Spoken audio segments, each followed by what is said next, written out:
Hello, wrestling fans. Quentin Charisma. Hey, that's me. And today I'm with Jeremiah Plunkett. Hello again, everybody. Jeremiah Plunkett and Quentin Charisma. Once again, we are smack dab along ringside and ready to go with another big week of the Territorial Rasslin Review podcast. After a week off, I apologize for that, but we are here and ready to go, Quentin. That's right. Took a week off. You went and got to live a dream a lot of guys would like to have done in their lifetime, wrestle at the Chase. So can't hold that against you for taking a week off. By the time I got back, I was so battered, bruised, and tired from a long weekend of pay-per-views and tapings that I just totally spaced, forgot it was going to be taping day the day we got back, and I kind of flipped out, and I was like, hey, we got to do something. That's no problem. So wrestling at the Chase, what do you think? The building is beautiful. We actually stayed at the Chase as well. Very nice rooms, very nice place. I was telling you off air, I actually left all my wrestling jackets at the Chase, and they were nice enough to ship them back to me. I covered the cost, of course, but still, they were nice enough to find them and ship them back to me, and were very responsive. No, the place was great. They were a great host. I talked to a couple of the people that worked there, and they were excited to have us in there and excited for the buzz. And there really was a buzz around St. Louis. We were sold out each night. The crowd was hot and electric, and then the tapings were also just as hot and electric. It was the best wrestling loop I've ever had, and I hope to continue to build on it. It was amazing. So, what do you think? You wrestling in the same building as all those old legends? If you watch the pay-per-view and you see me coming out to the ring, I'm just kind of taking it in. Like everyone else is getting their pose and getting their shot for camera. And like I screw up and don't even walk around hard cam. I just kind of get up on the ring apron and start looking around. You know what I mean? It was a wild feeling. Yeah, that's cool. Yeah, because I mean that was the place, the Chase. That was the place to be, If only everybody would have had to wear 3-piece suits and sitting at a dinner table. Yeah. That's crazy. The first time I ever saw some video of that, I was like, what the crap? Yeah, it was, but that's the way it was back then. Going to watch wrestling at the Chase was a big deal. But I got to watch Empower in the room, because we obviously weren't doing any wrestling that day. So I was in the back of the room, standing with the crowd, so I got to feel every bit of the emotion in the room, and that was really, really cool. Especially because there were some big moments on Empower and some really, really good matches. One, Melina and Deonna Purrazzo was a awesome match. Was it? Yeah, there was a moment with Gail Kim and Awesome Kong where Awesome Kong retires in the middle of the ring with Gail Kim by her side, probably her most notable foe, and it legitimately had me tear up.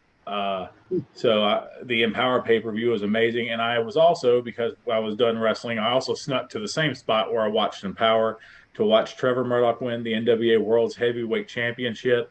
And talk about electric, that room was buzzing. Really? Cool. Yeah, it was wild. It's cool that it was a success, and that the women's. It's good to see the women's pay-per-view sold out. That was good to see. So that seemed like it. Like we talked about before, NWA get back its stride from being shut down for a while, and so this having that live crowd is gonna. Even though they were doing tapings with no crowd, but now it just makes it so much better. Yeah, no, it absolutely does, and especially when I saw that. Go ahead. I was just gonna say, especially when they were as hot as they were that night. I was on the show, the Power Show, from the night. That dude with the orange blazer and the Santa Claus hat. He came all the way to St. Louis. Came all the way to St. Louis, and if you watch, he's wearing my T-shirt. Really? Yeah. Wow, I didn't know that. Old Sandoval. He has said I'm nice list for life. So beat that for life. I'll have to look the next time, the next show. I'll have to look see at the shirt. I just noticed in there like, hey. He posted a picture of him and Sinister Minister right before that match. That may have been unlucky. What? He posted a picture of him and the Sinister Minister that he took right before that match. So that may have been unlucky for me. Yeah. Yeah, I was shocked to see him there. But it was like I said, I didn't see the pay-per-view, but people on the internet were saying it was that both of them was really good. So that's good. Keep the momentum going. It seems like everybody's got momentum right now. It seems like Wrestling's crazy, isn't it? Yeah, definitely is. I didn't watch AEW's pay per view, but everybody said it was good. The last half hour was insane. Really? The whole pay per view was good. The Yeah. whole pay per view was really, really good. The last half hour was insane. Yeah. So how did they do the Punk and Darby Allin? How did they do the finish on that without hurting? Punk just slipped one over on him. Mm. I mean, he just beat him. Yeah. Oh, it was fine. And Darby looked great throughout. It was very reminiscent of Bret Hart 1-2-3 Kid. Oh yeah. There was I've seen the spots they did. The whole match told a very similar story too. Though I know they played tribute to it with some of the in-ring work, but no, it told the same story. Darby came out looking great. Yeah, but like we talked before, is that going to hurt him on that? Can't win the big one. I don't think so. Because he did enough in the match to. Oh yeah, I 100% believe so. How long did it go? I'll be honest. I was a few adult beverages in by that point, so my time frame reference is a little off. But I'd say they went 15 to 20. I'm sure. Okay. So, do you think they should have had all those people debut on one pay per view? Or do you think they should have spread it out? I see the argument for both, right? Yeah. I see the argument for both. I'll say how they did it was amazing because they had me on just the Adam Cole debut, and I was fine with that. Yeah. I was like, well, that was really good.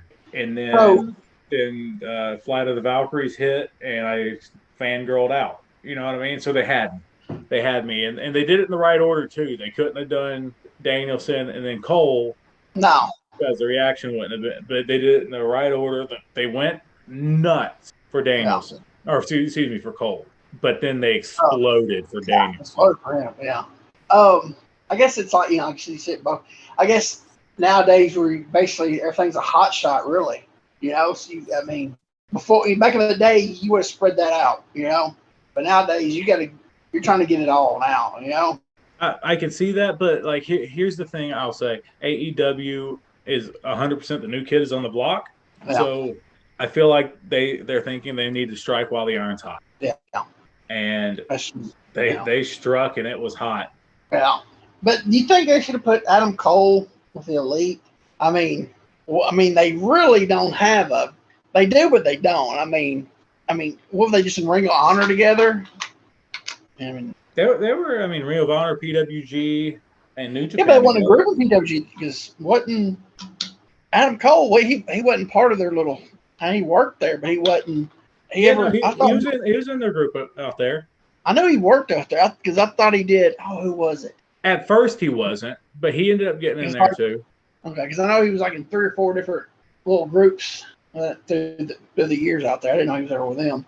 What do you think about Brian Cage's old lady getting on the internet? I don't know anything about it. Oh, she Twittered talking about how basically throwing AEW under the bus, saying that Brian Cage is being not being used right, and he's a main event guy, and all. I'm like, oh man, there's only one main event, That's unfortunate. And I don't know if she said something about him jobbing to Hobbs on TV or something. It was just like, you gotta be kidding me. Dude, you be glad you get to work once a week and you have a full-time contract once a week. Yeah, exactly. There's only so much TV time. And I think one of them, I don't know if it, because I just saw bits and pieces of stuff she put. I don't know if she said something about him having to work what's dark? Is that what it's called? The dark elevation, yeah. I think she might have put something about having to work and making. You can't be on TV every week unless you're the tip top. You know what I'm saying? Yeah, they're keeping that storyline going. Everybody's on dark elevation except for a couple. It's just like, but they're keeping that storyline going on TV every week on the. But not everybody wrestles every week, but they get mentioned or something. You know what I'm saying? So I don't know. Like shit. It's like, don't get heat. Get heat. And back in the day, that would have got heat from the boys. The boys would have got mad at about that because that's gonna, you don't let your lady, call it, get the office stirred up. But different day, different time. I mean, I wouldn't doubt that he would still get some heat over. That's unfortunate, though, man. Yeah, I mean, I just be glad he's got a job. Yep, 100%. And my thing is, no, he's not the main event guy, but he's in the story. He's got a storyline going, and and the blow off's going to be him and Ricky Starks. You can't have him and Ricky Starks the first week, and he did a job to have on TV, but he got hit with the gimmick. He got hit with the belt. Starks, it's a storyline. It's a work. It's the whole. It's like, ain't she supposed to be in the business and she realized this? But I don't know. This is the first I'm hearing of it. I mean, I've seen that on an independent level, and I've always laughed at it. Yeah, I mean but you can't do it at this level of and everybody wants, when you work for a company, you want to be the top guy, you want to be in the main event every week, but that ain't how the business is, No, not at all. It's not it was a territory times, this ain't it's the whole business is totally different, and I just don't know what. He needs to tell her to chill out, Something. I'm going to look into that after we get off air. Yeah, I'm curious about that. I seen like bits and pieces. People were putting what she was saying. So, but I was just like, wow. I mean, I just don't. Just be happy, But he's got a job, and just you work once a week, you get paid a full-time job, check. Well, twice now. Huh? Twice now. Well, but just, what I'm saying? Yeah. It ain't like he's out on the road, just constant, and just, it's like, man, be grateful for the situation you got, But I don't know. Different. I guess I come from a different time period, I guess. I don't know. No, like I said, I'm still pretty sure that's frowned upon. Yeah. Anyway. All right, so what was the match we're going to be watching today? I remember it was Smoky Mountain. It was Shawn Michaels versus Buddy Landel. Pull it up here. The YouTube user is Campillo1, WON. Okay, yeah. Oh yeah, it's got the tracker thing on it, right? Yep, and that's the way we can do it without having to use the Peacock app. Yeah, so this was probably somebody got a master of this or something because I don't think this is because the one I seen was just a hard camera shot. Right. I do believe. Yeah. I'm trying to remember. It's been so many years. I mean, it's been, early 2000s. I got it in a trade. I want to say it was a hard camera shot. So I'm wondering if this was one of the tapes, one of the masters that Cornette's masters that he didn't use when they put the TV together. Right. Or the DVD, we'll put the tape together to sell this is what Super Bowl Wrestling? Yeah, the Super Bowl Wrestling, August 4th, 1995. Yeah, so I'm thinking that's what it is this is one of the different camera shot that they didn't use or they did use, or one of them being different camera shots and stuff. Because it'd still be owned by New York, but I don't know.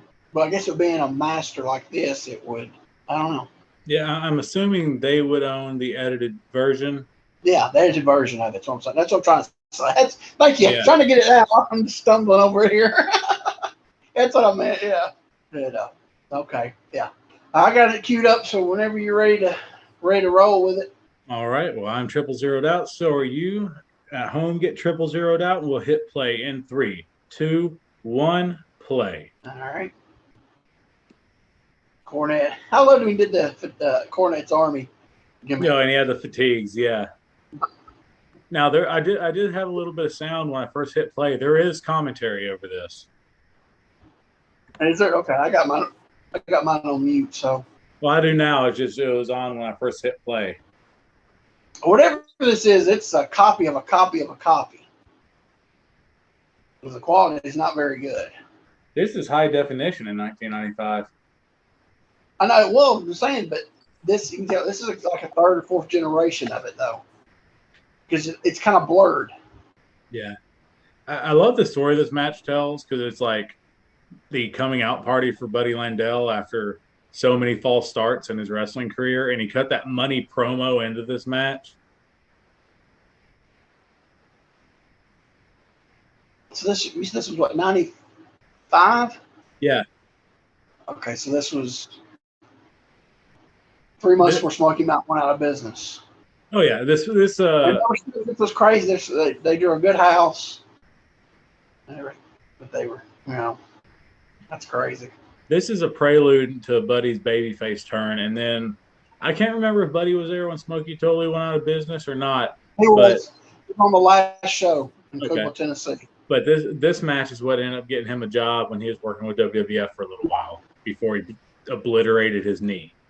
Yeah, Michaels wants a handshake. I guess Michaels was a babyface at this time, wasn't he? He plays a weird role. A weird role in this. He plays a little bit heelish, but he was a babyface. He was a heelish right there. He put the hand out, and then Buddy went to shake it, and he pulled it back. So he's kind of. I don't think he might not be babyface by this time. I think he is in WWF. Oh, but, like they're both playing weird roles because Buddy's also like still a heel, but he's trying to do it on his own type thing. Yeah. He's selling that smag, ain't he? Yeah.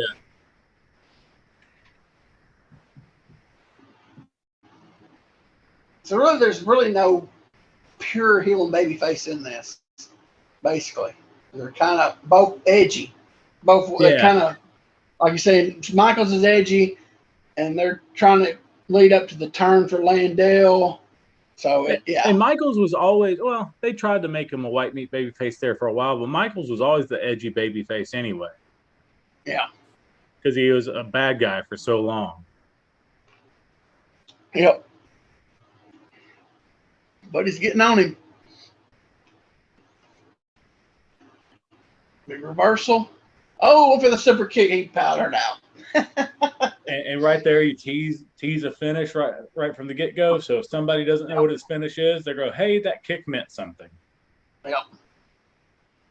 But most likely everybody there know that was his finish. Hopefully. I mean, you'd assume, but maybe some people didn't watch WWF. That's true, too. Yep, that is true. Is Shawn getting heat with Cornette, or? I don't know if it's Cornette or the people, or I think it might have been the people who's getting on. because Cornette's on the other side. Yeah, he was getting hit in the crowd. Headlock. Everybody gonna back him in and shoot him off, maybe. This is peak Shawn Michaels for me too, like this era '95 Shawn. Like it's probably when he was the hardest to do business with too. But that's one of the hardest to do business with. That was later. That was a little later on. Big tackle drop down. Look at Buddy go. Dang. Well, Buddy took the Frankensteiner. Look at Buddy flopping. Buddy Landel is one of low-key the best heel salesmen out there. He does something that I try to steal, where he'll be laying like sitting at a 45-degree angle. He'll have a hold of your tights. He'll punch him. He'll take a small back bump and pull himself right back up and just do rapid fire ones. And it always looks so good. I remember, was it Dirty White Boy who stripped Buddy, or was it Tracy? One of them stripped Buddy on Smoky Mountain TV. I can barely remember Smoky Mountain. It's been so long ago. But one of them stripped Buddy. Probably one or the other. It had to be one or the other. And he's giving him the shots, and Buddy's taking those little bumps and feeding back up, and he's just in his little skivvies. Oh, it's the best. Sizing each other up now. Buddy should have been a millionaire in this business. Yep, he could have been. Locking up. Back and forth, gonna get in the ropes. Oh, big punch, boom, boom. Big punches, my Michaels. Will shoot him in. Backdrop, no. Oh, big hip. Yeah, might as well have been a backdrop. Oh. Do what? Might as well have been a backdrop. I know, look at the height he had on that. Good grief. I like how he took that big bump, powdered off into the corner. So I can take a big bump like it. You don't need to feed back up for nothing. No, just let Shawn go to the corner and do the Playgirl pose. Yep. He's going to come charge him. I forget to come charge him and move. So you're a big collector. Did you have that magazine? What? Shawn's Playgirl? Oh, shut up. Just wondering, you're a collector. I never collect magazines. Especially no Playgirl. What the crap, dude? I didn't mean you had every one of them. Just thought you might have had Shawn's. No, I didn't. Okay. All right, back to the match. Lock up, but go back him in the corner. Oh, nice knee. Want to chop him? Oh, big chop. Punch. I love that punch in the jaw. You got a really good punch in the jaw. Look at that. And a nice little punch in the jaw. Buddy's a Tennessee boy. He knows how to throw a punch. Yeah. Oh, big block. Big buckle. Give him another one. Boom. Oh, we're going to give him the Big 10 early now? Boom. Big 10. And it's 10 that look good. Yeah, oh, it's good. Yeah. Yep. And we take the flare bump. That was more of a Greg Valentine. Well, yeah, because he didn't walk out. there was no theatrics. Yeah, it was more about definitely was the forward bump's what I meant to say. Yeah, it was more of Valentine. He's telling Shawn sitting down telling Buddy to come on. Now they're staring down.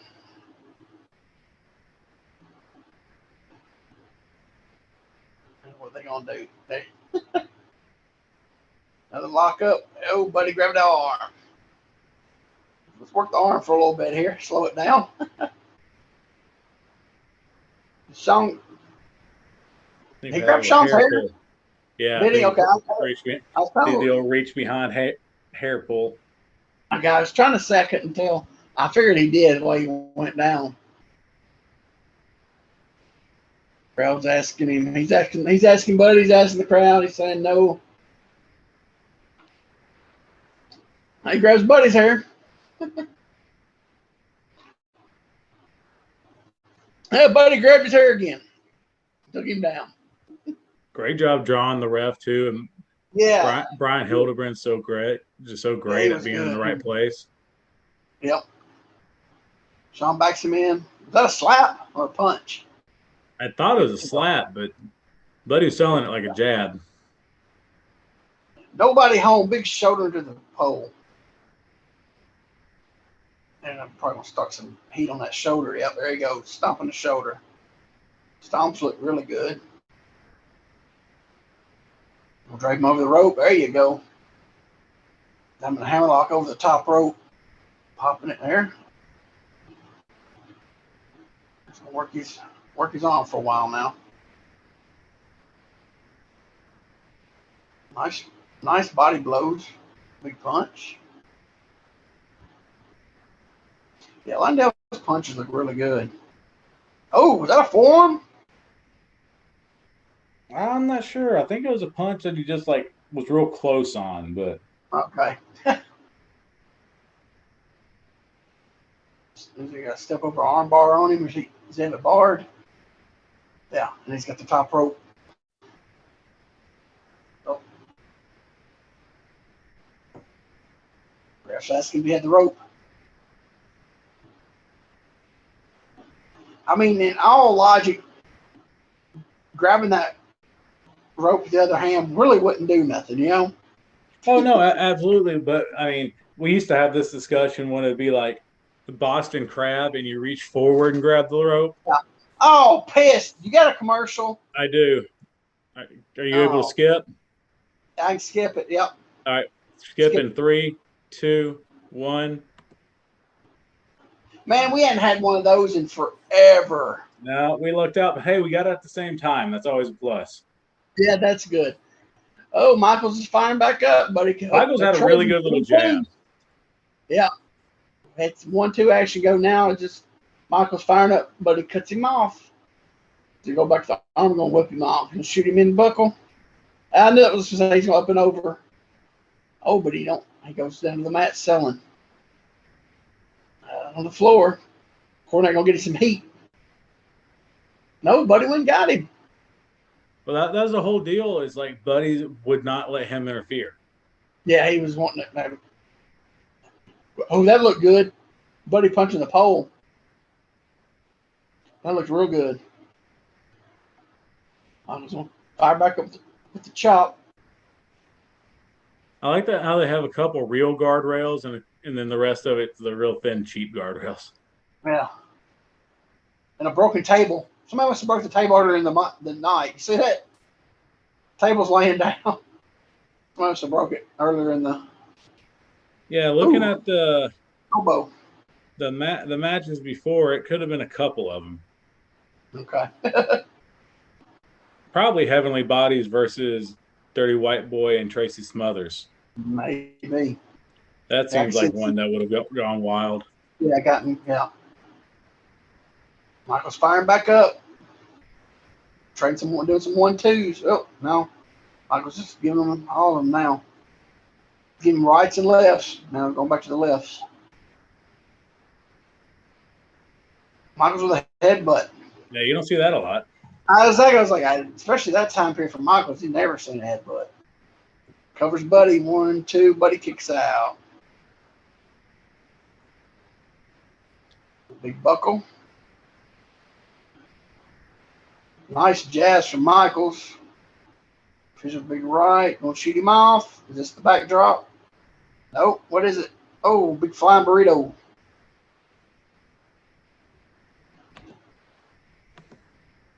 Big stomp. Yeah, Michaels always did that and always did it really well. Yeah. Scoop slam. He's going to go top for the elbow. And Buddy outweighs Michaels by a good 30, 40 pounds. Yeah. There goes that. Man, he's got some distance to cover on this one. Big elbow. Man, nice flying elbow drop. Buddy kicks out. Oh, Shawn looks like he's fixing to cough with what was it? Sweet chin music. Super kick. Here it comes. Buddy's coming up. Oh, Buddy ducks it. Ducks Buddy's clothesline. Rolls up for the victory roll. Pat O'Connor roll. Oh, everybody's grabbing crap. What the? Who almost grabbed? They both had tights, didn't they? Yep. They went for the Pat O'Connor roll. I said victory roll. Pat O'Connor roll. They both was trying to finish up by the tights. Oh, there comes a ref bump. No? Yep, here it is. Oh, perfect. That was good. They got a little sequence there. Oh, here comes Cornette. And Shawn, I do remember that part of it. He dipped up right at the Cornette was going to kablam him with the racket. Oh, over to the famous. Oh, he's going to shoot Cornette in. He's going to get a big bump. Ah, that big spinning Cornette bump. Grabs Buddy, shoots him in. What we got here? Goes for the backdrop. Oh, DDT. That's the only part I remember the match is the Cornette going for the racket. And the world famous spinning corkscrew elbow. Yeah, Buddy Landel's corkscrew elbow right there. 1, 2.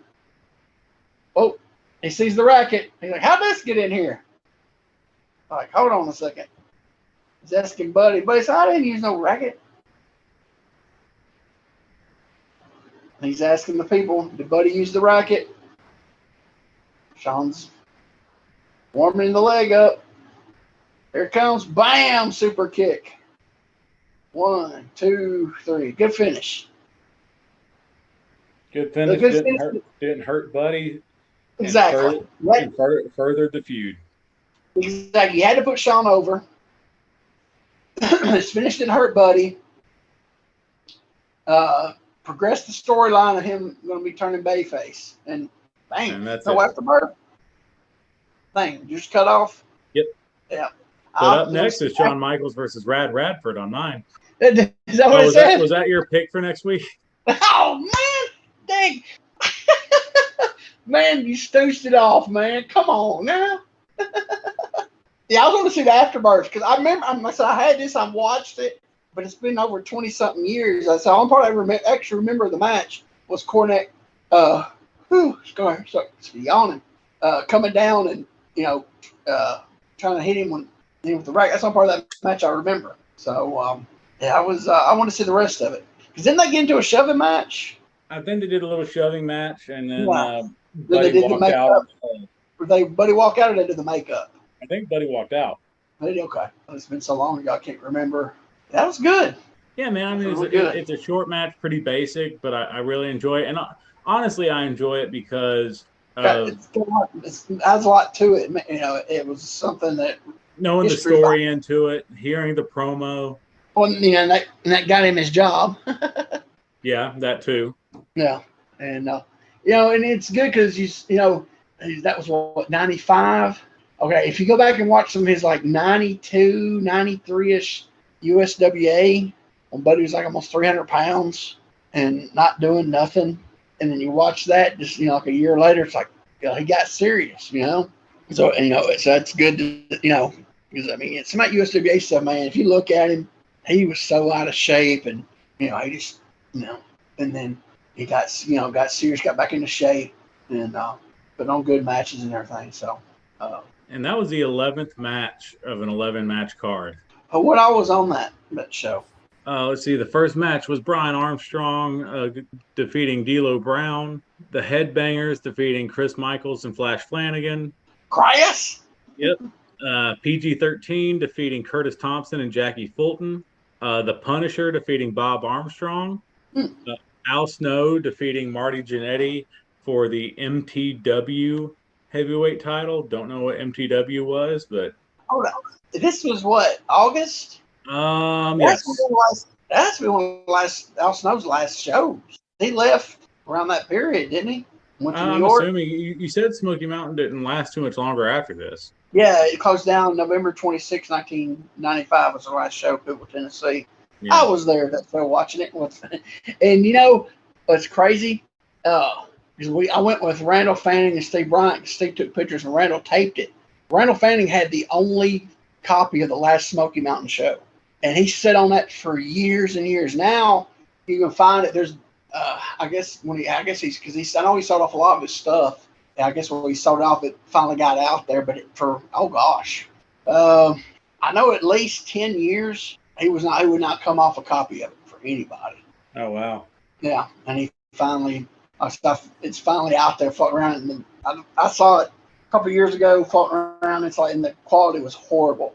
But now he actually he filmed it. And what was crazy because we was talking to Tracy after the show, and people was walking by saying, this was Chris, this was the Saturday after Thanksgiving, and they didn't have the big show Thanksgiving night in Knoxville, Johnson City.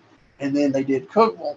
And you figured they'd have a Christmas show, but everybody they were all saying goodbyes, and we're standing there, and you could hear them they all were saying, I hope you have a good Christmas. We'll see you in the new year. It was like, I guess, they must not going to be running Christmas, they're going to shut down for the rest of the year, Because really, December is not a good month unless you run on Christmas, that's the show, Yeah. So a lot of places, so that's what we thought, we figure, well, they're just going to shut down, just take Christmas off this year. But we know that was the actual last show. So I cut you off, didn't I? Sorry. The Dan Severn defeated Bobby Blaze to retain the NWA World Heavyweight Championship. Terry Gordy and Tommy Rich beat Boo Bradley and the Mongolian Stomper. Brad Armstrong beat Billy Jack Haynes for the USWA Heavyweight Championship. The Undertaker defeated Unabomb. The Heavenly Bodies defeated the Thugs for the SMW tag titles. And Shawn Michaels beat Buddy Landel to retain the Intercontinental title. So they had Shawn Michaels and the Undertaker on this card. Wow. Dang.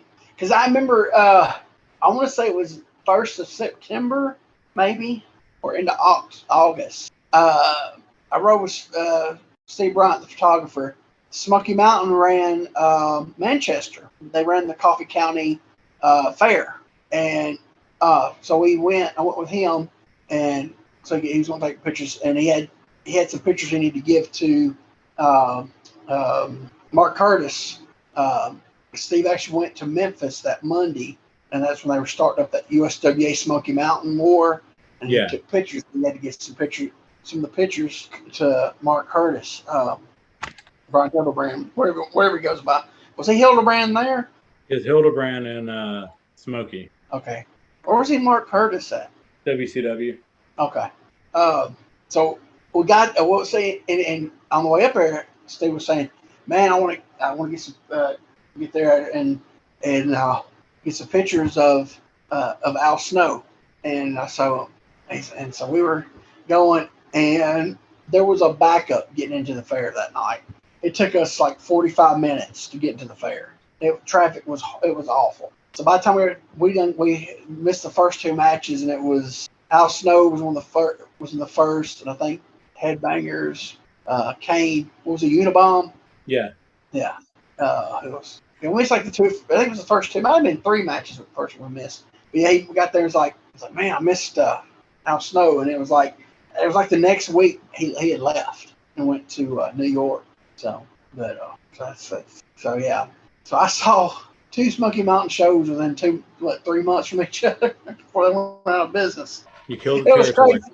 Yeah, yeah. It was crazy, man. It was they dressed in a horse trailer. I've been there.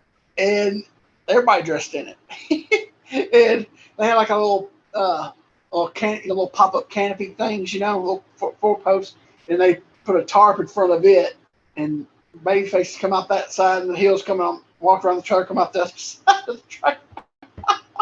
I was like, oh my gosh. I always thought the two entrances were dumb. When it's a small building and they know we all have to dress somewhere, I've always thought the two entrances were dumb. Specifically, when one of those entrances is through the front door or a door that they know goes outside. And it's always, and you know this, it's always the heels who have to go through that door. Oh, babyfaces never have to walk. Never. First time I ever worked in a high school gym, it was at Fairview High School, Fairview, Tennessee. In the heel, we dressed in the locker room. I don't know if it was the basketball. I don't know if it was the basketball locker room. It must have been the football teams because we wasn't connected to the gym. It was on the other side of the school, but you could cut through the babyface just walking this one hallway. They made us heels walk out and go all the way around the school and come in. I'm like, why don't you just tarp that off and let's both come? Then it's like we had to walk around the whole school with heels. I was like, this sucks. I mean, it was like crazy when they had it set up. I was like, they just had to walk this one little hallway and boom, they're in the gym. We had to go this to come out. So going the hallway, we had to go back around, loop all the way around. It's like, come on, man. Well, I don't think it's worse than you remember when we used to wrestle at the auction house in Columbia. We'd always have to go outside.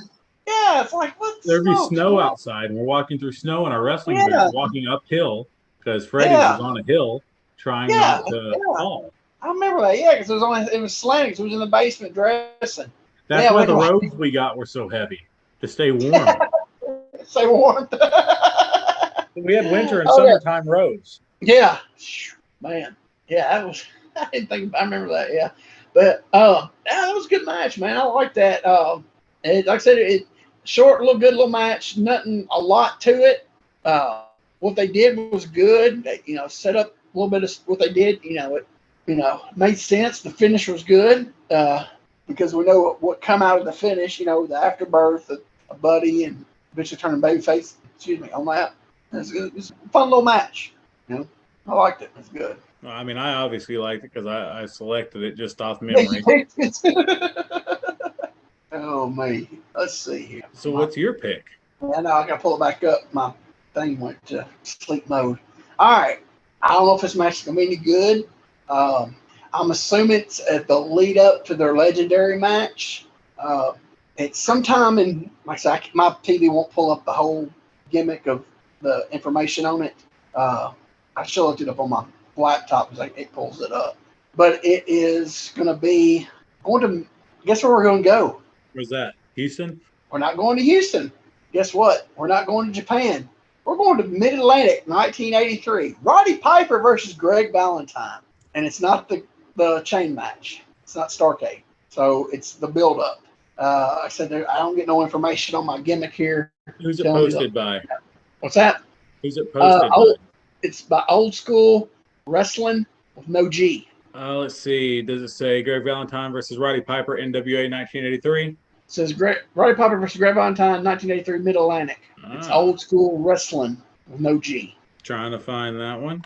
It might be the same match. They're in a big arena wherever they're at. Like I said, my thing won't give me on my TV. Won't give me no info. Is the sorry for all this. I'm going to keep all this in though. Is the thumbnail both of them in the corner with the referee trying to get in on it? Let me get back to my thumbnail.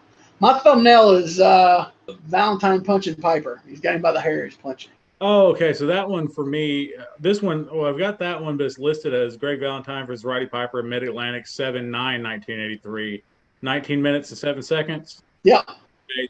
The one I have is uploaded by Mega Sting, 1981. Okay, so yours is a different person, but it's the same match. I'm sure it's the same match. Yeah, this is old school wrestling. Wrestling is actually, God, how do he spelled wrestling WRASSLIN.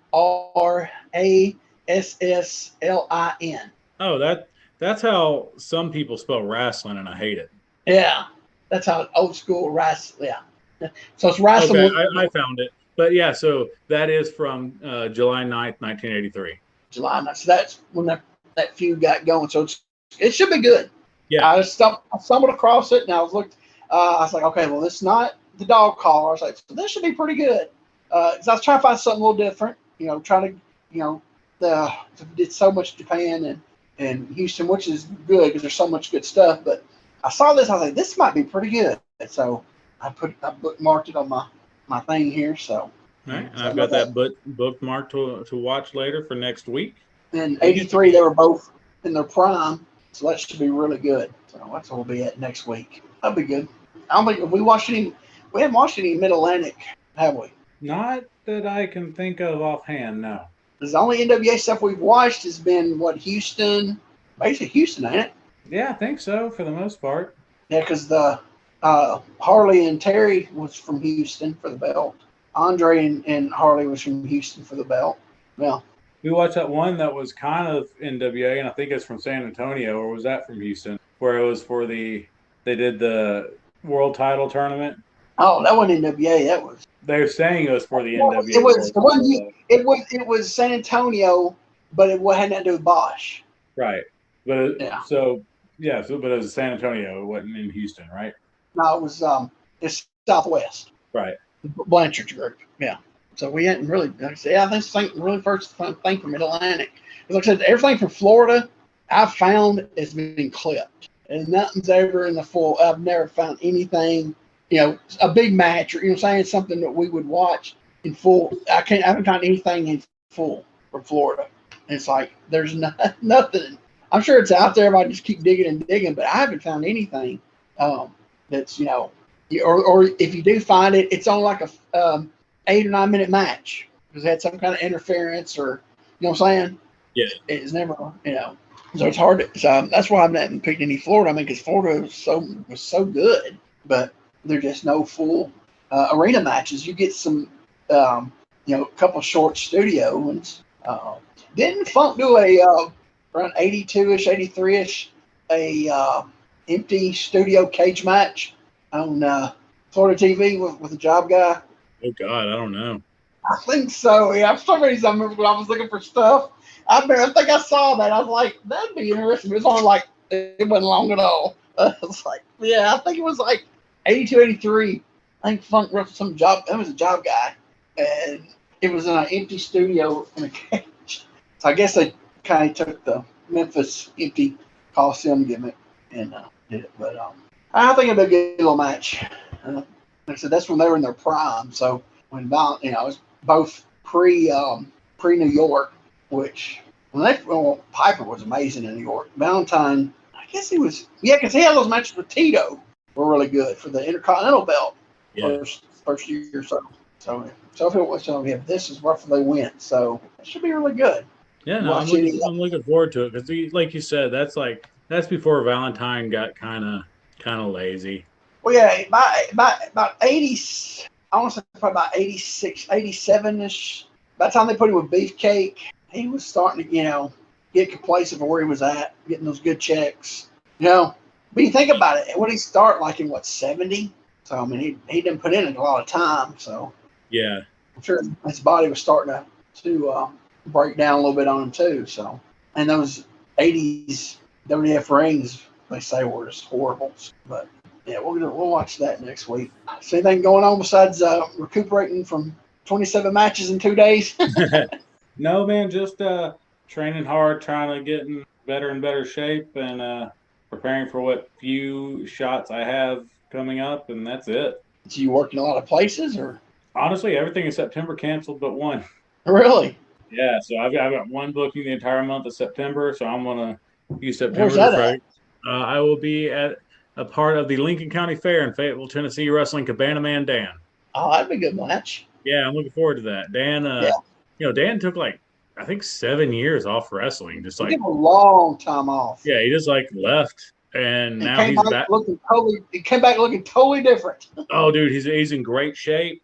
Yeah, He's wrestling fantastically, and I'm really looking forward to the match. It's probably going to be yeah, he took a like one of the wildest fair matches I've ever had. yeah, he took a long time off. Yeah, and came back being like the same guy. His body just totally, redid his body. Look, he looks really good. It's Yeah, real good. So have y'all scheduled y'all's next NWA tapings? Have they scheduled that yet, or? there are some in December that I know of, and I think there's going to be a small one before then. Okay. So they gonna do a pay per view that in that time period? I believe in December. Okay. They say where it's at, or are you allowed to say? As far as I know, back in Atlanta, unless something Back changes. Atlanta. Tell you, man, I from the few little clips I've seen, yeah, those crowds looked really good. They were, What did man. it? They What were was the? What wild. did it hold? 1,200. It would hold 1,200.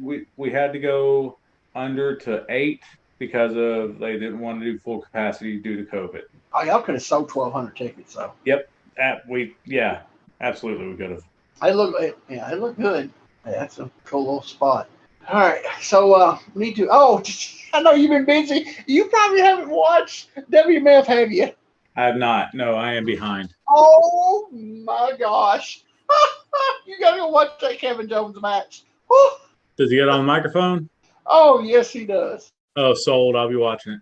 Oh my gosh! I actually showed Dana. I said, "You gotta watch this." She's like, "What are you talking about?" I said, "Watch this." And he gets on the mic. She's like, she lost it. She was rolling, man. It is classic.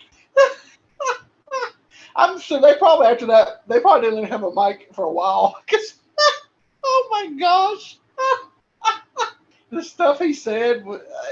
I'm sure it didn't air on what's the help me here. I'm so tickled I can't talk. TTV? Yeah, there's no way it could have aired on there.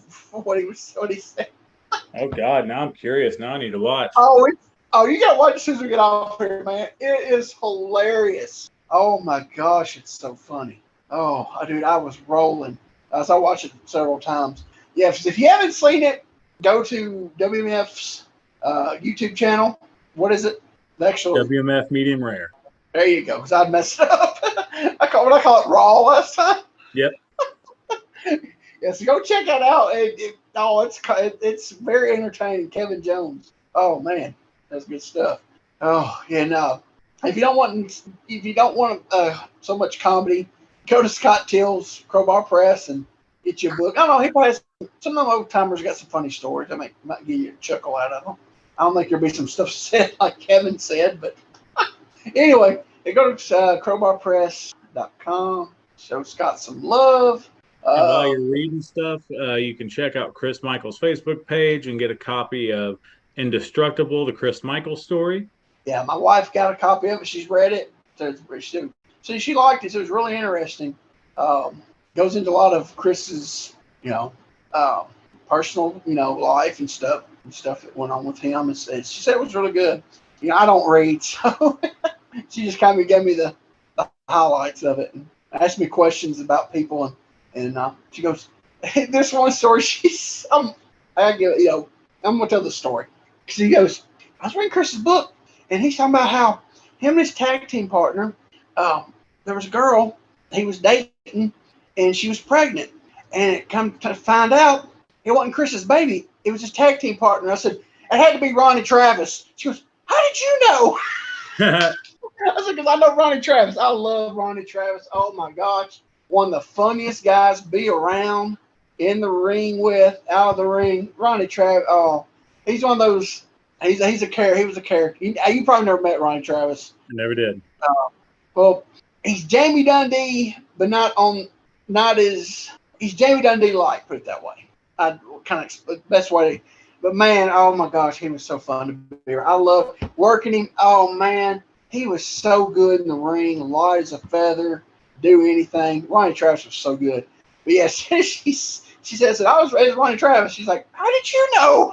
I was like, because that's I was gonna say it had to be Ronnie Travis. that was Ronnie Travis. But yeah, so go to Chris's Facebook page and pick up his book, or if you're at a show and see him, he has them at the shows, and pick one up and tell him that we gave him a little rub on here. Let's see what else. Oh, my UWA Facebook page. Go check that out. UWA Fez 1976. Put a few things on there. Let's see. Oh, our YouTube page. Go to it, like and subscribe. Let's see what else. Man, I'm you ready? You ready to sit down? Hold yourself on this one. I'm already sitting down, but okay. I'm actually going to Indiana Saturday and Sunday. I'm actually getting away. Can you believe that? You get away a little bit. Yeah, but it's been a while. I haven't been out for 2 days. I've been out for a day. Do a ball game, stayed and came straight back. I'm doing 2 ball games. So hopefully I'll be able to hack it. I'm going to Evansville. It's not a far drive, so going up there to watch one of the Western old players. He's going to play him up there. The stadium that they play in is the one they shot the movie League of Their Own in. Oh wow! Yeah, so that's going to be pretty cool to check it out. And I've never been to Evansville before. Our hotel is just right down from the Coliseum. I'm about to drive over there and check it out. They'll probably let you in. You've never been inside it or anything, have you? Uh-uh. They'll probably let you in to view it. If they do, see if they'll let you go downstairs, because that's where they at least used to store the old ring. I don't know if they still do anymore, but okay.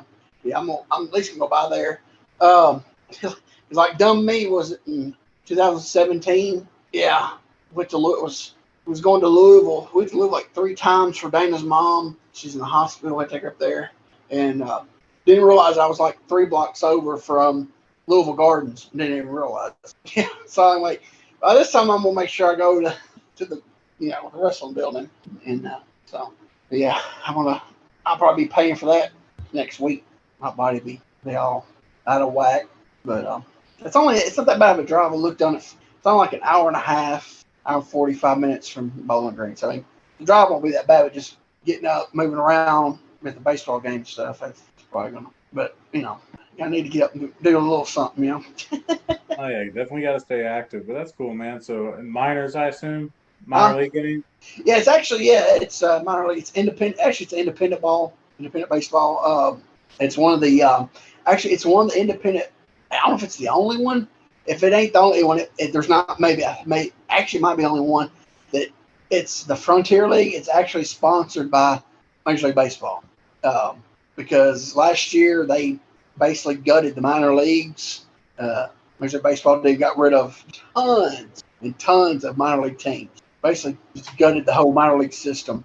And this is I don't know how many leagues they're doing it with, but the Frontier League is sponsored by Major League Baseball. So it's actually one of the highest independent leagues there is. So we went in June and watched this guy play. He played in Marion, Illinois, and to minor league. But it's probably it's about the same level of probably like the hot rods up here. And most of them I've noticed that most of the teams are in major cities. Like there's one right outside of Chicago, one right outside of Cleveland. So they get the people to come that don't want to go into the city to the major league games. So I've noticed that this league, a lot of their teams is right out like the suburbs of big cities. So yeah, we're going up there. We're gonna check it out, try to find. There's really no really good places to eat up there. I've noticed. I asked old Buzzy about it, and he said there was a barbecue spot that's pretty good. But I looked on the internet, and I got a lot of, I don't know. I guess, is Evansville, how big is it? I don't know how to describe it. It's not like it's not like Indianapolis or anything like that. It's not a big bustling city. It's like, from what I can tell, I don't think it's like that big. Restaurant wise, it is. I've Oh, actually never eaten in Evansville proper. okay. Yeah, we're staying right downtown at the Hyatt. Man, that should be fun. No, the Hyatt can't hide money. You know, here's the thing.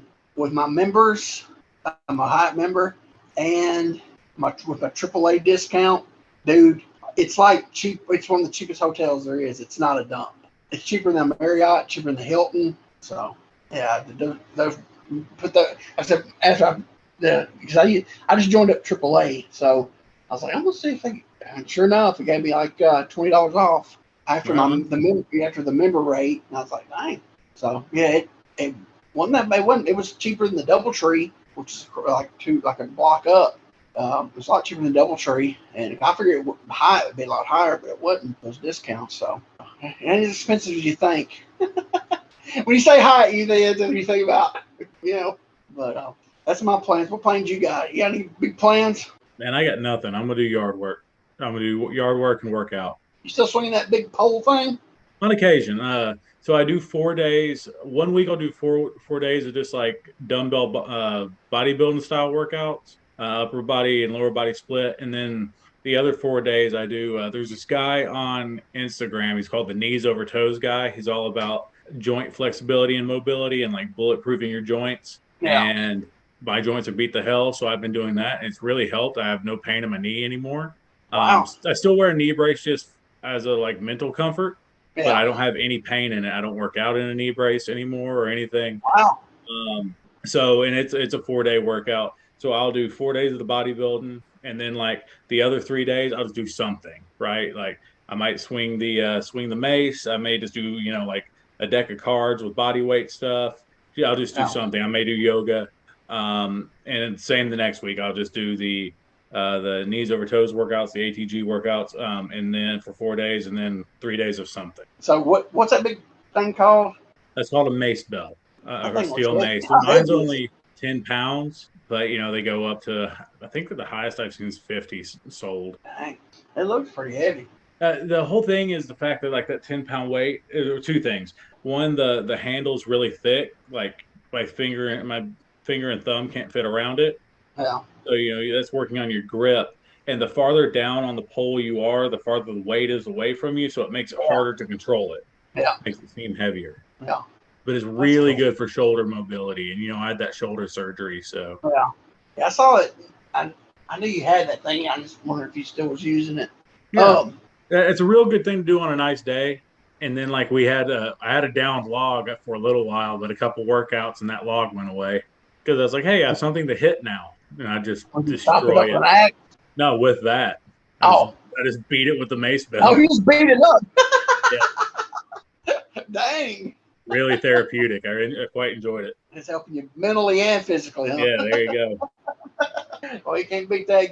But like when I do that, I'll do like 30 minutes, and I'll do like a minute on, a minute off, a minute on, a minute off, and I'll just change the workouts because you have to do each side, and then so I'll do like full swings. I'll do 10 and 2s, which is where you don't complete the entire swing, and then you go back. But then you have to do it with each hand positioning. There's dynamic curls. You can do rows with them, and just like you cheat your way down and just pull one side up at a time. It's surprising how tiring it can be on parts that you're not used to using. Like there's one called a spear stab, and it's literally stepping forward and jabbing it out like you're stabbing, but your forearms by the end of that minute will be on fire. So I got a question. When are you gonna get you some Persian clubs like the Iron Sheik? So working on that. Oh, seriously? But probably not as big. I know. Work my way up there, but no, they do. They sell wooden ones and they sell metal ones. The only thing about the wooden ones, they only go up to like 3 pounds. And while I know I'm a beginner at it, I need a little bit more weight than that because I want to be able to have something out of it. So I'm looking at doing one of two things, or one of three things actually. So they make, like I said, they make metal ones. They're quite pricey, but I'm looking at maybe getting some. Or I've seen where you can take like a wiffle ball bat, drill a hole in the bottom, fill it with sand, tape that hole closed and everything, and then you've got the weighted ball ball bats. The only thing with that is tried to do it once, not with a drill, with an X-Acto knife, ended up with 5 stitches in my belly. Yeah, right before a match with MVP. Oh my gosh. So, but I may have enough guts to try that again. Or they actually make these handles that you can screw onto any water bottle, and you've got a water bottle. So I could get like 2-liter bottles of water and use it. Yeah, there you go. That's cool. Yeah, I used to love the Sheik's gimmick. He always had those Persian clubs, and they'd always do the gimmick where, he's challenging, and the Bayface comes out there, and he starts doing it and everything, and he'll attack them and everything. That was all. I always loved it to go to different territories doing that. Yeah. Yep. I mean, I really like that old school functional training stuff. I'm just doing the bodybuilding workouts because, I mean, frankly, it shows more results than the old school functional training does. Because most of that is for conditioning. Yeah. You know what I mean? Everyone talks about the, the Hindu squats and the Hindu push-ups and stuff like that, but all that's for conditioning. I mean, you're going to get some muscle gain from it as well. Yeah. And I wanted as much muscle gain as I could because with the weight loss, the skin was getting loose. You need to fill it with something. So. Yeah. Hey, your boots look good. Your new boots. Thank you. I really like them. And they take way less time to tie. And when you told me the height of them, I thought they don't look short on TV with the socks and all that. Yeah, they're not shorty short. They're not, Dean Malenko short, but they're short. They had to come over my ankle. Like I see some guys who basically have Converses, you know what I mean? But they're boots, but they go under their ankle, and I'm like, what's the point? Yeah. They look good. I noticed that's like, because I always think they're going to be looking shorter. But I was like, they didn't look in the socks. Yeah, they look good. Yeah, and shout out to Ace's boots in Texas. They did a great job on them. They were very well made. I love them. Yeah, I noticed. I was like, he's got his boots. And I believe they're not metal eyelets too, so they shouldn't rust. Okay. Yeah, they look good. All right. We gave everybody a shout out, haven't we? I believe so. Yeah. Okay. Well, we need to wrap this up. We went way long again. We were jabbing around. So, all right. If you're done, I'm done. Stick a fork in her. She's done. For Jeremiah Plunkett from Charisma. Hey, that's me. Thanks for listening. God bless. Bye-bye, everybody.